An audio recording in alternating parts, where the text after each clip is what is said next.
Welcome back, guys. Sorry to say it, but CBL has technically lost this one. Googly Boppers were here, CBL was not, so tech victory for Googly Boppers. Because of that, we're going to move on. We're going to move on to C'est La Vie versus Game Over Insert Coin. Our admin is getting the match together now, so might as well go over what exactly is going to be happening, what we think of these teams, because these are two favorites to go through our qualifiers and actually qualify for the WGLNA Season 3.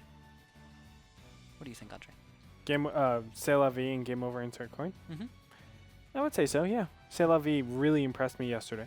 Mm-hmm. I thought they just played overall really, really solid. Game Over Insert Coin, the very like simp main, right? Very reactive style. They were a little bit more defensive, but when they actually did that counter attack and that counter punch, they were all into that, and that's what was so cool about their play style. It's as soon as they were engaging, they were going for it. There was no stopping them. They were relentless. Yeah, it was really well played. C'est La Vie led by such talented people like Callus, who you'll remember from Reykjavik, but players from other places as well. This is a whole new team, and I'm really liking what I see. I really like the team name as well, C'est La Vie, just the French version of, stuff happens. Yeah. It's really solid. Players aren't just now getting into the training room, so we're just a few minutes out from our first battle. Going into this one, I want to return to a point that I feel like we keep stressing on, and a lot of newer players don't get a chance to talk about, and that is T1s. Why T1s are so important. And the first point is vision. They bring vision for 1 point, Andre. Yeah. It's vision, which is probably the most critical point of the T1. Just understanding where your opponent is, and most important, where your opponent is not, right? A lot of these double blind games, double blind is when you don't know what your opponent is doing and your opponent doesn't know the opposite. Chess is not a double blind game because you see their actions, but World of Tanks, you don't see your opponent's actions. So a lot of times, it is a luxury to know what your opponents are doing. But what you do know is what your opponents are not doing, and that's where T1s really come into the fray. They kind of tell you what they are not doing. You don't want your T1s in front of your opponents unless you have some action that you're ready to do right after that. That's the number one thing about T1s. So if your T1 is about to suicide itself, you better have shots on, or you better be capping or doing something. But always be ready to use your T1s for something. Never let them die for no gain. Unless the only time that should ever happen or will happen is a 1v1 T1 fight. And that happens sometimes. T1s will square off very often because they'll be on opposite sides of the map. They'll be out on the flanks trying to scout out, and the two of them will try and fight off, which means if you're going to have a T1, he better know what he's doing. An unskilled T1 player is going to get wrecked against another one, and then you've lost a T1 probably for no gain because players will put their T1s out on a flank knowing that they can 1v1 their opponent. It's just very important to understand that you have to have a skilled player in that tank to win against another T1. Also, don't forget about cap pressure. Cap pressure is so important for T1s. You must be ready to put cap pressure on. Preserve your T1s so that they can be on the cap. When I talk about cap pressure, I'm of course talking about actually being on the cap, capturing cap points, and being possibly shielded behind another tank, or being just winning, like I was talking about, that 1v1 fight, and then getting on cap while a fight might be happening on the opposite side of the map. I would love to see these high variance styles, though, where you would send 2 T1s to a single location. That sounds really, really silly because obviously when you lose both T1s. It's not a good position, and you're accomplishing the same thing that one T1 would do. But if there's ever a T1 versus T1 fight, you're mostly going to win because it's 2 versus 1. Yeah. And with that, you can do a lot of cool things to take the advantage that way. You can have your other 5 tier 8 tanks. Even though you don't have enough vision, you can be a little bit more aggressive with those 5 tier 8 tanks. So it makes a lot of very interesting stuff, because if you do run into that 5v5 with your 5 tier 8s, well, at least you know you had a 2v1 over on the other side. You can go for that cap pressure and make it very uncomfortable for your other team. We haven't seen that quite as much. The last team I saw do that was Cazadores. They did that on Himmelsdorf a lot. It's so uncommon because teams are getting more and more dynamic with their styles. Yes. They won't bring the same strat. Back when I was playing a lot more, and I've actually been out of the competitive scene for a while, just casting, the evolution has made it so doing things like bringing those T1s is is so much more risky. Teams used to have It one is. good strat, and you'd know what they were doing. And you'd be like, all right, I'm going against Cazadores, they're going to do this. I'm going up against River of Blood, they're going to do this. And you would be able to prepare, you would know what they're going to do, and you'd be able to tailor what you're going to do and your reactions and plan for whatever they were going to do. Almost like it is a chess game. Yeah, right? If you know someone's style, you can counter it. And so we would do 2 T1s out to one flank, kill something. You could then leave with those 2 T1s, go to the opposite side of the map against another T1, and possibly find him again, get that kill. And there's so much T1 advantage right there. Precisely. Yeah. And that's what's so fascinating about T1s. Just to let you guys know, 90 seconds and we are ready to go. So we do have the next battle set up for you. C'est la vie. I'm putting them as the big favorite, though, against Game Over. Yeah, but Game Over does have the advantage of having another team in kind of their same clan to practice with. They've got Game Over, the main team. But we should probably... I'm going to call these guys Insert Coin. Insert Coin gets to practice with Game Over, and they get to kind of build off of each other. And Well, knowing Game Over, they're... Okay, yeah, so I know, Mhm. There's this thing where we're of the same team, therefore we must practice together. But I highly doubt that all the sim teams practice together. Well, that's Simp. Simp is different, I think. They're a little bit more separate. I feel like Game Over and Insert Coin are probably a bit closer, because, I mean, they share a name, and then there's a subtitle here. Well, do you think Simple Tankers is that far away from Simp Main? I don't think they practice as much together. Exactly, Simple Tankers but- does a little bit simplistic. Simplistic, I know, practices with Simp. Simple Tankers does a lot less. Isn't that kind of weird to you? Well, it doesn't matter, but Well, they want What to I'm try and saying get is- variance in their partners, of sure. course. What I'm saying, though, is that I don't really think that a lot of the B teams play with the A teams, although I could be wrong, of course, but I don't see, like, the Cazadores playing against the Cazadores B team that often. You've got a point, but these guys are actually trying to go for the league right now, so Yeah. why wouldn't they want... At least yeah. Insert Coin I'm is not gonna going say for that it's not good to do something Yeah. like that, because obviously I think that's fantastic, but Is it a bit of a one-way thing? yeah. Yeah, your gain is a little bit one-way. Game Over, Insert Coin having so much less experience than Game Over. And actually, guys, our first map is going to be, and looks like it's been picked. Tanks are being readied up as we speak, but finishing up, I just want to get back to that T1 talk, just to finish it up real quick. We didn't talk about sacking your T1s. And Yes, how for difficult... damage, right? For damage. Or, Yes. and positioning, of course, but damage. So T1s can be just suicided in, and you just get damage out of it. Mhm. I guess it comes down to the, it's like one of the subsets of using a T1 as a suicide, right? Like having it as a ward, basically, and making sure that you get something out of it, whether it's cap pressure, whether it's an engagement, or whether it's just doing straight up damage. And we saw that yesterday with the T1 being sent out on Prokhorovka in the 1 line. And immediately, as soon as he spotted another 1390, everybody else had guns on him, and he went down immediately. So that's the other thing that you can do. Just kind of play with the camo stuff and make it so that you can see your opponents. Yeah, just T1's very important. We don't want viewers to forget that. Always got to stress how important T1s are. Everyone understands that the T8s are important, but a lot of people forget about the T1s. Battle will be starting shortly. So what happened to the days when it was a tier 7 and a tier 2? I mean, what was it like back then? Back when we had Artie? Yeah, back when we have Artie. And, I fully expect to see Arties back in play one day. Yeah. I do think they'll come back. And when that happens, I really feel like we're going to have tier 7s and maybe even tier 6 at 5916. Yeah. Who knows? It's the 5916 maybe. That was a solid tank, at least at tier 6. But the 5916 is for the T71, particularly for the T71. Hard That's counter. the only reason why the 5916 is viable these days. Well, not these days. But when- would when- theoretically be viable in that matchup. Correct. The T71's a fantastic tank at that tier. Yeah. And that would be if you could get a very low tier artillery piece. It's hard to find a low tier artillery piece until they get rebalanced for and they're appropriate for 742. Right now it's the Su-18 and the T-57, right? Su-46, Su-26. SU.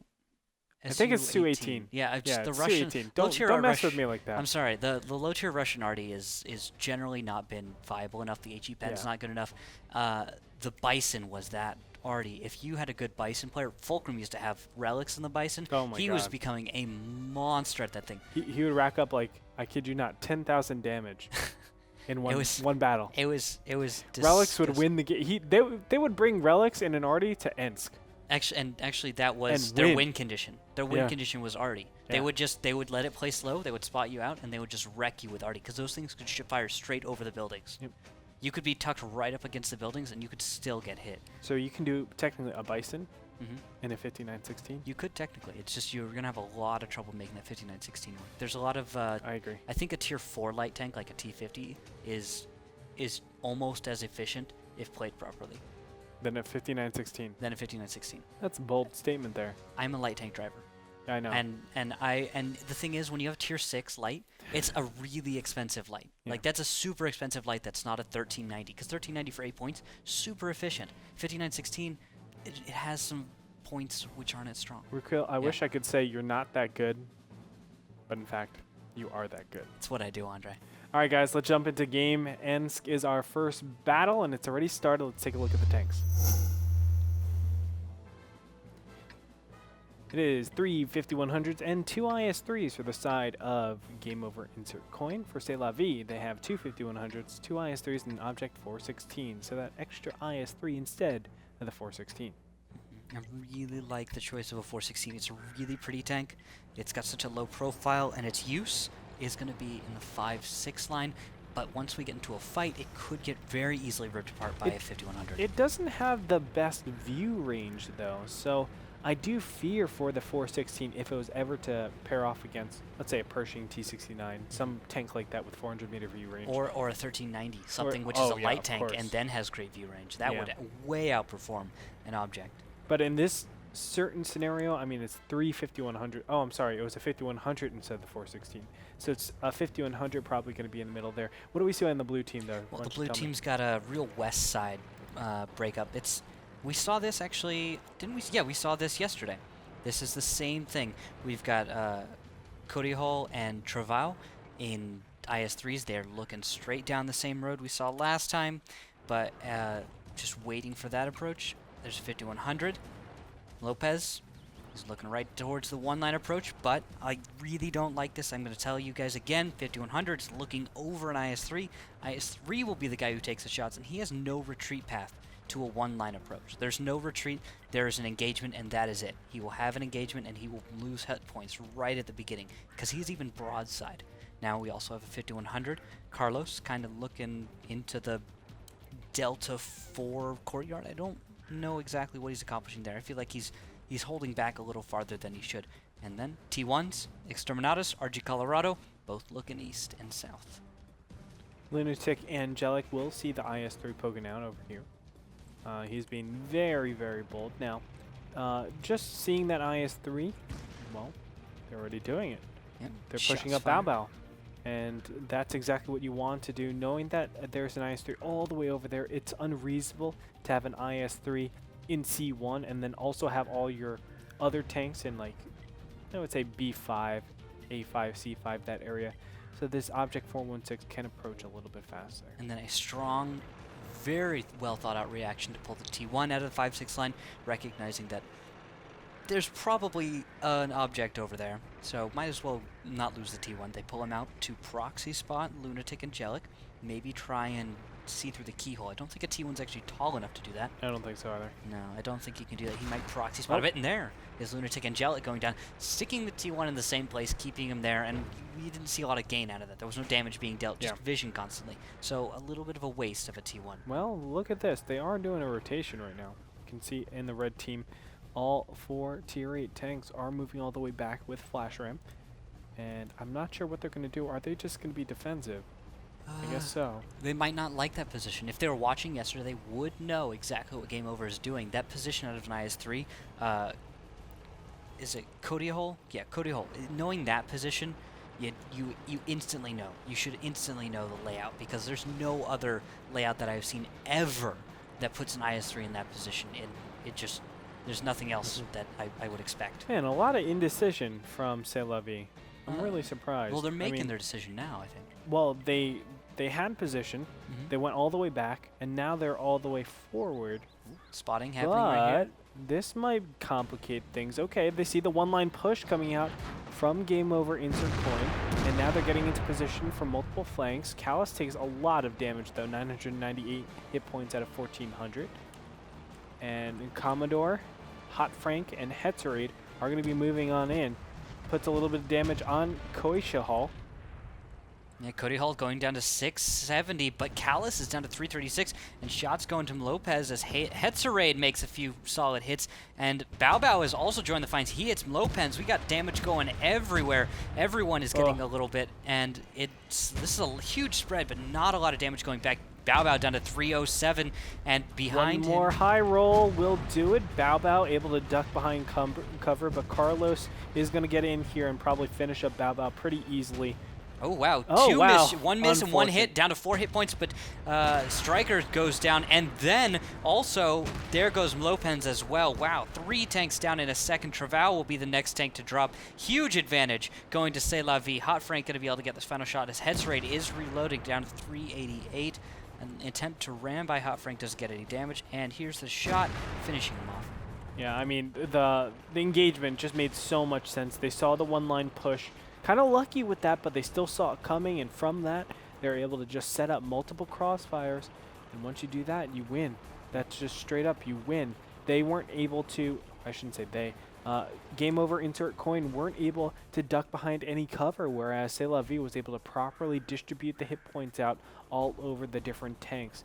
That coupled with some missed shots really put Game Over Insert Coin in a really, really tough situation. And there goes to RG Colorado in the T1 and Exterminatus. Only Carlos remains.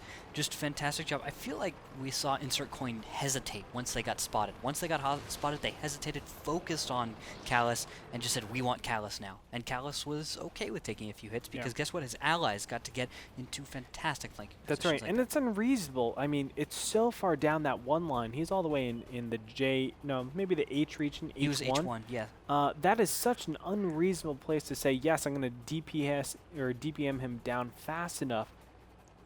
It's wasted shots. That's what it comes down to. It's wasted shots in the beginning because you must deal with those IS-3s. So some great engagements coming out of our red heroes. That is, of course, C'est La Vie. Yeah, C'est La Vie finishing the cap now down to 0, and blue base captured as Carlos does try. Oh wow, he takes huge hits right at the end there. Fantastic, racking up plenty of damage to pad their stats. That is C'est La Vie taking battle number 1 on Ensk. Andre? Really well done. Crossfires win the game. That's what it comes down to. You get more crossfires than your opponent, you are going to come out ahead. That's just the fundamentals of World of Tanks. That's what we saw right there. Yeah, we're going to take a quick commercial break. When we come back, battle number 2, C'est La Vie versus Game Over Insert Coin. Don't go anywhere. Welcome back, guys. We're about to head into battle number 2, C'est La Vie versus Game Over Insert Coin. I'm Randall Ruko Holcomb, joined by Andre Grito Pengchua. What's up, man? How's it going? I'm doing well. How are you? I'm doing pretty good. It's getting cold outside. It is getting cold. It's like a good 60 degrees outside right now. 60 or below, man. I mean, if you guys saw, like, he is wearing some strapping pants, and they are just so tight. They're not that tight. They look very tight. Okay. They're not. There's plenty of space here. They've got plenty of space. There's no tightness I'm feeling, not in the waist or anything.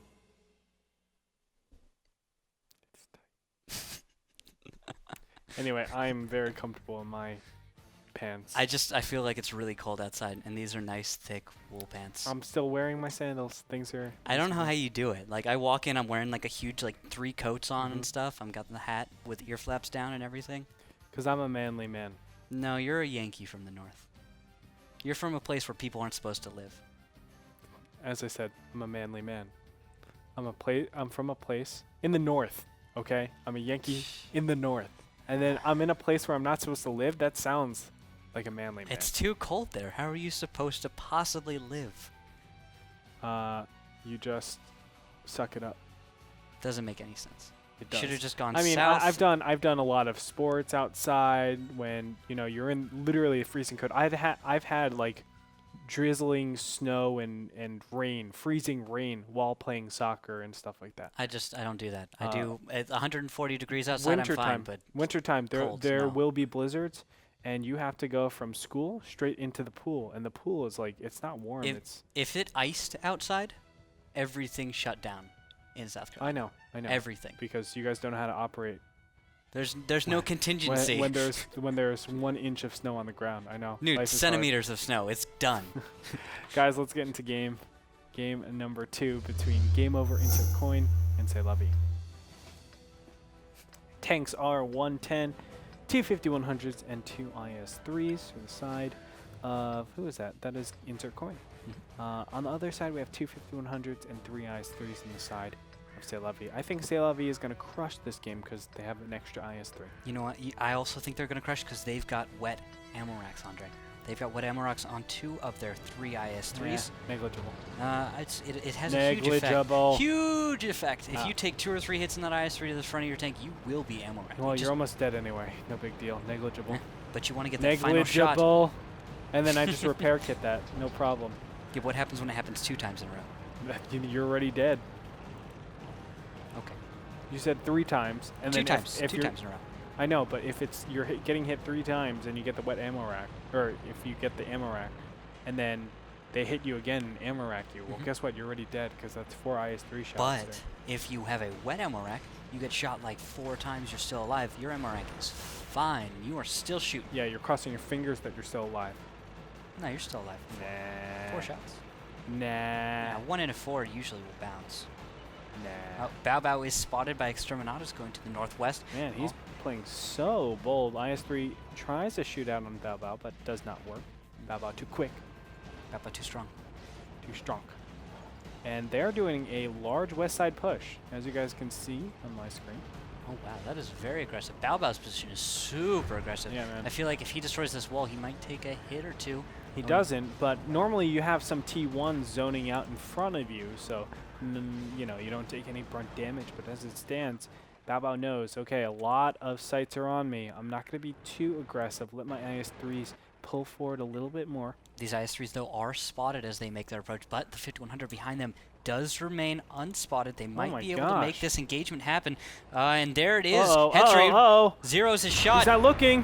But Hetzer, wow, bounce on 2 bounces. That is incredible. But there's the final of the connections. Hetzer, though, taking a little bit of damage. He's 1 shot down. But Koida Hull is down to 286 and dead. dead. Amazing. But there were a few bounces in there. I was talking about that earlier. IS-3 is a bouncy tank. Lopez taking some hits. He's down to 547 as he goes for Hot Frank, but there's another tank shooting at him down to 238. And he just hides behind a pillar. He's going to be out of the fight for a second as Hot Frank is engaging on Carlos. And Carlos does put a few shells in him, but it looks like Carlos might be reloading. Hot Frank is going to get some free damage as, wow, Lopez in the 50-100 does finally go down. Carlos trying to hide behind a building as engagement will be happening elsewhere. Andre, what is happening on the other side? Yeah, Hetzer was able to make it all the way across to the D line. Now he has a great reverse angle on Troval. At the same time, there is some rotation. You can see Commodore going to help out Hot Frank. And Hot Frank is about to finish off Carlos. Carlos down to 269. There it is. Hot Frank finishes him off. Now T1s are going to attempt to book it out of here, get to safety. RG Colorado and Travau are the 2 remaining tanks. Callis stares down Travau. Travau hits him, but a centered shot. Beautiful track shot by Callis and finished off, even catching fire there. Hetzer, beautiful shots. Just great teamwork. I mean, great support, knowing when to go in, knowing when to not. The 110 is the last Tier 8 tank left. Hetzer is closing that distance. 4 Tier 8 tanks against 1. He's even reverse angling. He wants to pat those stats, even though he can easily just go forward. Misses his shot, but down he goes. That 110 being played by Archie Colorado, and that's going to do it. 2 T1s are left. Now we're going to have to see the T1 fight. Look at those health bars. Look at the spread of these Tier 8 tanks and their health. It's beautiful, the health sharing that I'm seeing out of these guys. I love what C'est La Vie is doing right now. Hetzer, Hot Frank, Camdor, Callis, all of them at about half or less health, but only 1 Tier 8 Bao Bao is actually dead. Flash Ram lining it up, and he's got the shot. Goodbye, Strider. Nope. Strider somehow is still alive. Boom, sandwich. Delicious. C'est La Vie takes battle number 2. Just beautiful approach. I really was wondering if C'est La Vie was going to be able to make that work. That was so difficult and so risky, especially with the opening move out of Game Over. I love how you said that. It's so risky. Knowing that they're still in this northwest, that should be shut down every single time. C'est La Vie just outclassed their opponents. They're going to be taking, I think, in the series. I mean, Game Over. They played really well up to this point, but C'est La Vie is just as I said, playing just on another level. Yeah. It's 3-0, Andre? Is that what you're calling here? I'm calling 3-0. Not even a draw. I wouldn't argue with you. I don't think Game Over Insert Coin is going to be able to bring this back. With a push like that, C'est La Vie just knew what was coming up. Yep. We're going to head into battle number 3, which is going to be on Cliff. We'll take a quick commercial break. We'll be back in just a moment. Don't go anywhere. Welcome back. We're about to head into battle number 3, which is going to be on Cliff. Let's go ahead and jump in. The countdown has started.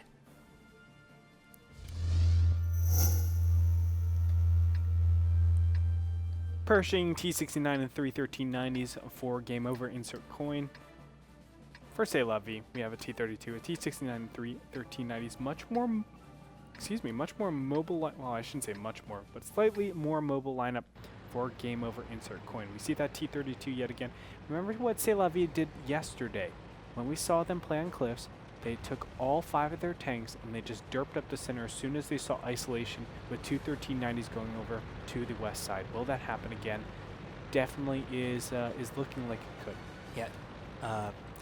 For Game Over Insert Coin, we've got Elite 775 and Koshia Hall are both heading to the west with looks like a T1 RG Colorado on their coattails.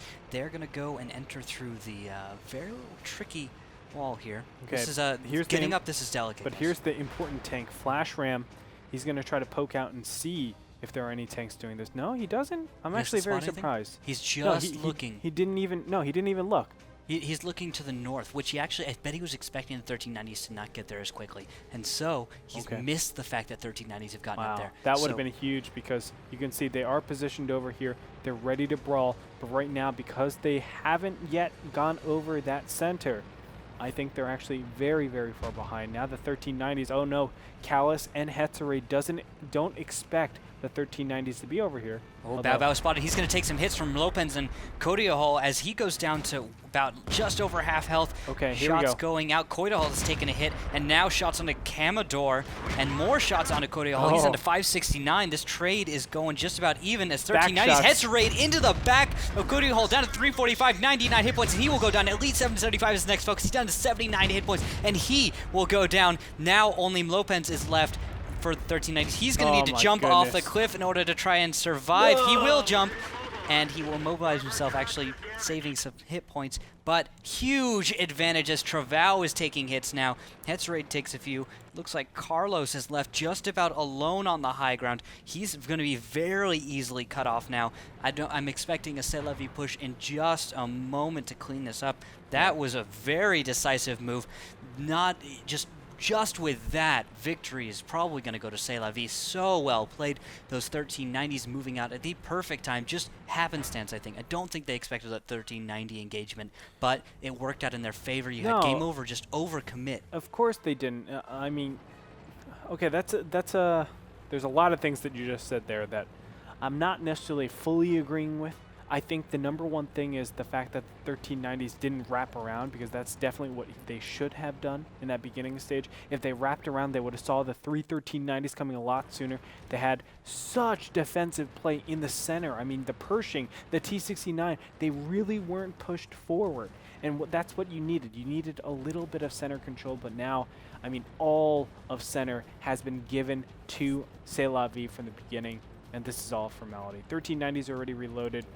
And Carlos is, he's one dead tank, man. He is pinned so hard. Kamador is in the T32, just kind of peeking up, taking shots maybe from a T69. Carlos tries to peek out, and Callus and Hot Frank do get shots. Oh, wow, and then a T1 even behind him. 2 hit points, and the ram kill from a T32. Wonderful. Travau is going to go down next, down to 82, and there he goes. Now only Lopez is left. He climbs the hill just to give it to him, saying, GG, guys, well played. Dun-na. Dun-na, dun-na, dun-na, dun-na, dun-na-na. Dun-na-na. GG. C'est La Vie. Just very convincing. Very convincing. What do you think of C'est La Vie now after seeing that? They are hot, hot, hot. Must be because Hot Frank's there. They're coming in Hot Frank. Yeah, just super well played. I'd say La Vie is probably my favorite right now to go through this. Our next match will be Doge Squad versus Victoria's Secret. We're way ahead of schedule, and also it's time for our halftime show. Yes, it is. So we're gonna take a break. You guys take a minute, get a snack, bio, whatever you need to do. Go for a short walk around from your chair to your refrigerator, and then come on back. I know it's a lot to do, but. Yeah. I do Get the same some thing chicken. every day. I am obsessed with chicken these days. Oh man. I'd like to go to like Ralph's or Walmart or Stater Brothers, wherever. El Just Pollo pick Loco? No. Get like an entire chicken already roasted. It's like $5. Get one of those and just eat it while you're watching World of Tanks. Best night ever. I love watching World of Tanks on my Azo monitors. Yeah? Now available at Amazon.com. You should do that while eating some chicken, though. That sounds Super like a delicious. wonderful evening.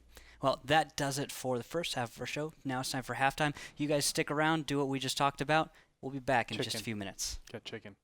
Delicious.